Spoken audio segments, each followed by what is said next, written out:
তারা বলে যখন আমরা মরে যাব এবং মৃত্তিকা ও অস্থিতে পরিণত হব তখনও কি আমরা পুনরুত্থিত হব? সূরা মুমিনুন আয়াত ৮২।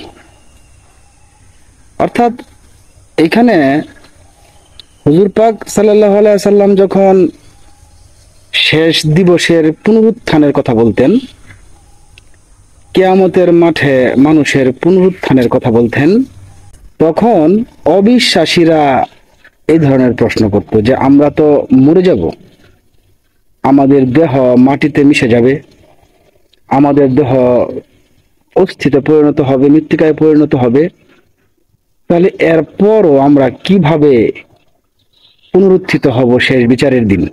এই ধরনের প্রশ্ন যখন অবিশ্বাসীরা হুজুর পাক সাল্লাল্লাহু আলাইহি সাল্লামকে করত, তখন নিশ্চিতভাবেই তারা আল্লাহর আয়াত এবং নবীর নবুয়তের প্রতি সন্দেহ ব্যতিকভাবেই এই কাজটা করত। ওই যে শ্রেণীটা যারা অবিশ্বাস করত পুনরুত্থানে, তারা কিন্তু এখনো আছে। পার্থক্যটা হইতেছে হুজুর পাক সাল্লাল্লাহু আলাইহি সাল্লামের সময় জ্ঞান বিজ্ঞান অতটা উন্নত না হওয়ার কারণে তারা শুধু এক ঘুয়েমি করত, এক ঘুয়াভাবে বলতো যে এটা কিভাবে সম্ভব, মরে যাওয়ার পর মাটি দেহের সাথে মিশে যাবে, এরপরে আবার পুনরুত্থান হবে, কিভাবে সম্ভব, এক ঘুয়ামি করত। কিন্তু বর্তমান সময়ে তাদের যে উত্তরসূরিরা আছে, তারা বিজ্ঞান দিয়া কোরআনের সমালোচনা করে, বিজ্ঞান দিয়া ইসলামকে মানে ইসলাম ভুল এরকম প্রমাণের চেষ্টা করে। এখন বিষয় হইতেছে আসলে কি সম্ভব মৃত্যুর পর যে দেহ মাটিতে মিশে যাবে, মৃত্যুর পর যে দেহকে আগুনে পুরায়া ছায়া পরিণত করা হবে, সেই দেহ কিয়ামতের দিন কিভাবে পুনরুত্থিত হবে? এটা কি আসলে সম্ভব?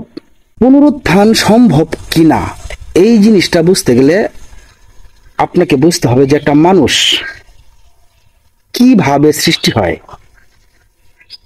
একটা মানুষ কিভাবে তার দেহর মানে বৃদ্ধি লাভ করে শিশুকাল, যৌবনকাল, বৃদ্ধকালে উপনীত হয় এবং মৃত্যুবরণ করে। এই জিনিসটা যদি বুঝেন তাহলে পুনরুত্থান সম্ভব কিনা সেটা বোঝা সম্ভব। নিশ্চিতভাবেই বর্তমান সময়ে বিজ্ঞান মানে উন্নতার একটা চরম শিখরে উপনীত হয়েছে, অনেক বিষয় উন্মোচিত হয়ে গেছে। সেরকম একটা বিষয় হইতেছে যে মানব জীবনের যে চক্র, কিভাবে মাতৃগর্ভে মানব জীবন তার দৈহিক বৃদ্ধি লাভ করে, কিভাবে পুরুষের স্পার্ম এবং মহিলার ওভাম একসঙ্গে মিলিত হয়ে একটা প্রাণের সৃষ্টি হয়, একটা দেহের সৃষ্টি হয়, এটা পুরোপুরিভাবে বিজ্ঞান দ্বারা ব্যাখ্যা করা সম্ভব। মাতৃগর্ভে পুরুষের স্পার্ম এবং নারীর ওভাম যখন মিলিত হয়, সেই সময় তাদের স্পার্ম এবং ওভামে থাকে ডিএনএ। এই ডিএনএটা সূক্ষ্ম, অতি সূক্ষ্ম, এত সূক্ষ্ম যে আপনি খালি চোখে দেখতে পারবেন না, যন্ত্র লাগবে। খুব সূক্ষ্ম এবং খুব ছোট, এবং এটা পেঁচানো পেঁচানো থাকে। এই পেঁচানো ডিএনএর দুই প্রান্তে ধরে যদি আপনি টান দেন, তাহলে এটা ক্রমান্বয়ে যে পরিমাণ লম্বা হবে, সেই লম্বাটা মাপলে আপনি পাবেন 6 ফিট। প্রত্যেকটা ডিএনএর দৈর্ঘ্য 6 ফিট। পুরুষের স্পার্ম থেকে আসা ডিএনএ, নারীর ওভাম থেকে আসা ডিএনএ একটার সাথে আরেকটা মিশে এরকম পেঁচায় পেঁচায় যায়। পুরুষের একটা ডিএনএ নারীর একটা ডিএনএর সাথে এরকম পেঁচায় পেঁচায় পেঁচায় পেঁচায় একটা ডিএনএ সৃষ্টি করে। এইরকম ভাবে 23 জোড়া ডিএনএ, নারীর 23টা ডিএনএ এবং পুরুষের 23টা ডিএনএ একটা অপরটার সাথে একসঙ্গে মিলিত হয়ে পেঁচায় পেঁচায় পেঁচায় পেঁচায় পেঁচায় পেঁচায় থাকে। এই ডিএনএ থেকে তৈরি হয় প্রায় 2000 রকমের এনজাইম। এর সাথে মিলিত হয় প্রায় 20 ধরনের অ্যামাইনো অ্যাসিড। এদের সম্মিলিত প্রক্রিয়ায় ওই যে প্রত্যেকটা ডিএনএ, একটা নারী একটা পুরুষের ডিএনএ যে পেঁচায় পেঁচায় পেঁচায় পেঁচায় একটা ডিএনএ সৃষ্টি করে, এই ডিএনএ গুলো আপনার এই 2000 প্রকারের এনজাইম এবং 20 প্রকারের অ্যামাইনো অ্যাসিডের সংমিশ্রণে একটা প্রক্রিয়ার মধ্য দিয়া প্রত্যেকটা ডিএনএ কোষ বিভাজিত হয়। নারীর একটা ডিএনএ এবং পুরুষের একটা ডিএনএ যখন পরস্পরের সাথে মিলিত হয়ে পেঁচায় পেঁচায় পেঁচায় পেঁচায় একটা ডিএনএ গঠন করে, তখন ওই 2000 প্রকারের এনজাইম এবং 20 প্রকারের অ্যামাইনো অ্যাসিডের ক্রিয়া প্রক্রিয়ায় প্রত্যেকটা ডিএনএ একটা থেকে ভাঙে আরেকটা হয়। 23 জোড়া ডিএনএ দিয়ে যদি মানুষের জীবনের শুরুয়াত হয়, তাহলে এই 23 জোড়া ডিএনএ এক একটা ভেঙে ভেঙে ভেঙে ভেঙে 46 জোড়া হয়। 46 জোড়া ডিএনএ ভেঙে ভেঙে ভেঙে ভেঙে 92 জোড়া হয়। এইভাবে প্রত্যেকটা ডিএনএ বিভাজিত হয়ে এক একটা আলাদা আলাদা কোষ তৈরি করে। এইভাবে যখন কোষের পরিমাণ বাড়তে থাকে, তখনই মানব দেহের আকারও বাড়তে থাকে। খুব সংক্ষেপে বলার চেষ্টা করতেছি যাতে করে ভিডিওটা বড় না হয়। তাহলে একটা ডিএনএ থেকে একটা কোষ ভেঙে দুইটা কোষ ভেঙে চারটা কোষ, এইভাবে ক্রমান্বিত প্রক্রিয়ায় আস্তে আস্তে আস্তে আস্তে আস্তে মানব দেহ বড় হয়। আর এই ডিএনএ এর ভিতরে থাকে অসংখ্য জিন।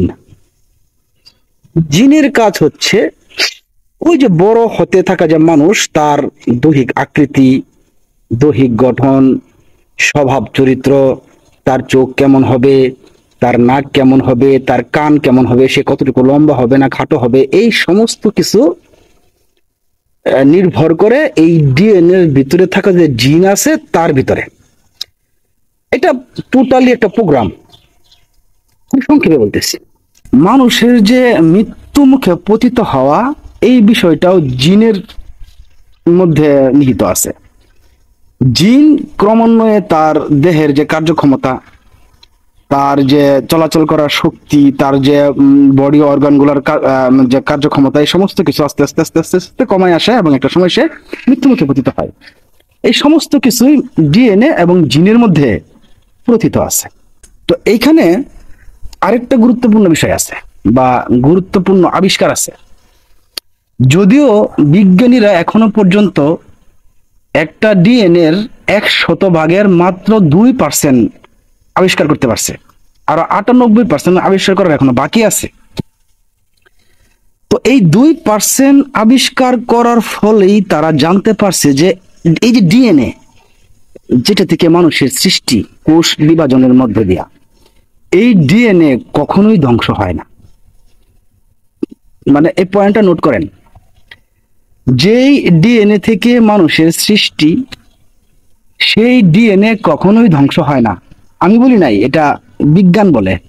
আপনার দেহ মাটিতে পচুক, আপনার দেহ পানিতে ভাসুক, আপনার দেহ আগুনে পুড়ায় দিক, যাই করেন না কেন, যে ডিএনএ থেকে আপনার দেহ সৃষ্টি, সেই ডিএনএ কখনোই ধ্বংস হয় না। ডিএনএ যেহেতু ধ্বংস হয় না, তাহলে সেই ডিএনএ যায় কোথায়? আমরা এটা ধরেই নিতে পারি, যেই দেহ মাটিতে পচে, সেই মাটির আশেপাশে কোথাও ডিএনএ থেকে যায়। যেই দেহ আগুনে পোড়ায়, সেই দেহের ছাই যেখানে পতিত হয়, সেখানে বা তার আশেপাশে ডিএনএ থেকে যায়। যেহেতু এটা ধ্বংস হয় না, এটা কোনো না কোনো ভাবে, কোনো না কোনো অবস্থায় প্রকৃতিরই কোনো না কোনো জায়গায় এটা সংরক্ষিত থাকবে। তাহলে কি ব্যাপারটা অনেকটা পরিষ্কার হয়ে আসতেছে না? যে ডিএনএ থেকে মানুষের সৃষ্টি হয়, সেই ডিএনএ যদি প্রকৃতিতে থেকে যায়, তাহলে শেষ বিচারের দিবসে যখন অপ্রত্যাশিত ঘটনা একের পর এক ঘটতে থাকবে, পাহাড় পর্বত গুলা চলতে থাকবে, মানে পৃথিবীর জাগতিক যত মানে সৃষ্টি আছে সমস্ত কিছু ধ্বংসের মুখে পতিত হতে থাকবে, দেহগুলা যখন পুনরুত্থিত হতে থাকবে, তখন আরো অনেক অনেক কিছু ঘটনা ঘটবে। তো সেই সময় কি আল্লাহ তাআলা ওই ডিএনএ এর উপরে অ্যামাইনো অ্যাসিডের বৃষ্টি ঘটায়া, 2000 প্রকারের এনজাইমের আবির্ভাব ঘটায়া সেই দেহকে আবার পুনরুত্থিত হতে পারে না? খুবই সম্ভব, খুবই সম্ভব এটা হইতে পারে। তা না হলে পরে ডিএনএ কে সংরক্ষিত রাখার কোনো প্রয়োজন স্রষ্টার পড়তো না। স্রষ্টা শেষ বিচারের দিন এই ডিএনএ থেকে মানুষের পুনরুত্থান ঘটাবে বিদায় ডিএনএ কখনোই ধ্বংস হয় না, কোনো অবস্থাতেই ধ্বংস হয় না। কিয়ামতের সেই বিভীষিকাময়ের দিন যদি সেই ডিএনএ গুলো জমিনের উপরে উঠে আসে অথবা জমিনের ভিতরেই থাকে, এবং সেখানে যদি আল্লাহ তাআলা অ্যামাইনো অ্যাসিডের বৃষ্টি ঘটান বা যেভাবেই হোক অ্যামাইনো অ্যাসিডের সংস্পর্শে সেই ডিএনএ গুলাকে নিয়ে আসেন, এবং সেখান থেকে কোষ বিভাজিত হইতে হইতে হইতে হইতে হইতে হইতে হইতে যদি আরেকটা মানব দেহ সৃষ্টি হয়, এটা তো খুবই সম্ভব। যদিও এই বিষয়টা এখনো ওরকম ভাবে পুরোপুরি ভাবে পরিষ্কার হয় নাই। তার কারণ একটা ডিএনএ এর 100 ভাগের মাত্র 2 ভাগ আবিষ্কৃত হয়েছে, আর 98 ভাগ বাকি আছে। যেদিন সেই 98 ভাগও উন্মোচিত হয়ে যাবে, অথবা কমপক্ষে 50% উন্মোচিত হয়ে যাবে, সেদিন এই বিষয়টা আরো পরিষ্কার হবে। সেদিন যারা অবিশ্বাসী তারা আরো পরিষ্কারভাবে বুঝতে পারবে। কিন্তু তারা যত পরিষ্কারভাবে বুঝুক, তারা এটা মানবে না, তারা এটার উপরে বিশ্বাস স্থাপন করবে না, কারণ তারা সিদ্ধান্ত নিয়েই নিছে যে তারা ইসলামের ব্যাপারে সন্দেহ পোষণ করবে, তারা ইসলামের বিরোধিতা করবে। আর আল্লাহ পাক এই সমস্ত লোকের অন্তরে এমন ভাবে সিলমোহর মেরে দেন যে তারা মৃত্যু আগ পর্যন্ত সুপথ প্রাপ্ত হবে না।